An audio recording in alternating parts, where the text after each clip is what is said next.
Umagang kay ganda. Gusto ko lang pong sabihin sa inyo ang magandang 2nd of July. Okay, ito po ang inyong broker, Francis Lagman. I am a licensed real estate broker po. Meron po kasing, o kaya napakarami po kasing nag-message sa atin, nagtatanong about rights.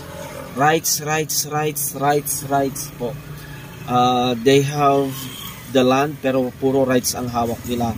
Paano nila maipapatitulo? Paano po namin ipapatitulo, broker, yung rights na hawak namin, ganito, ganyan.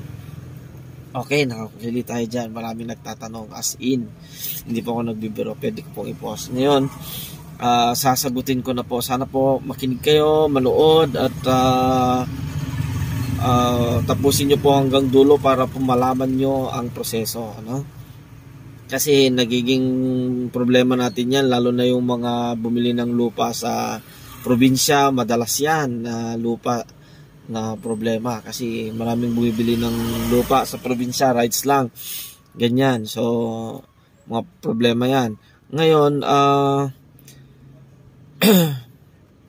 ang pwede natin gawin yan, may paraan naman po yan para mapaayos yan, legal at pwedeng mapatay talo kung kumpleto.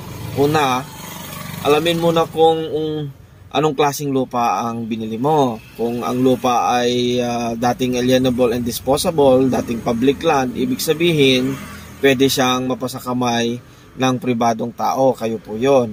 Basta matagal at ino-occupy na at ginagamit nyo po yung lupa, pwede kang mag-apply sa DNR para sa free patent niya, tapos o titulo. Pero kung private land naman po yan, ito ay may-ari na, pero rights lang ang binenta. Kayo po yon, bumili kayo ng lote sa private owner na rights lang. So ang pwede nyong gawin dyan, tingnan kung merong tax declaration, survey plan, or affidavit of ownership. Yung original seller, kailangan din ang history ng pagkakabili, okay, ng rights. Tapos pangalawa, gawin mong legal ang possession mo. Kung more than 30 years ka nang naninirahan o gumagamit ng lupa, okay, nang tahimik po, nang tahimik at tuloy-tuloy, yung walang nanggugulo sa'yo o nagkiklaim dun sa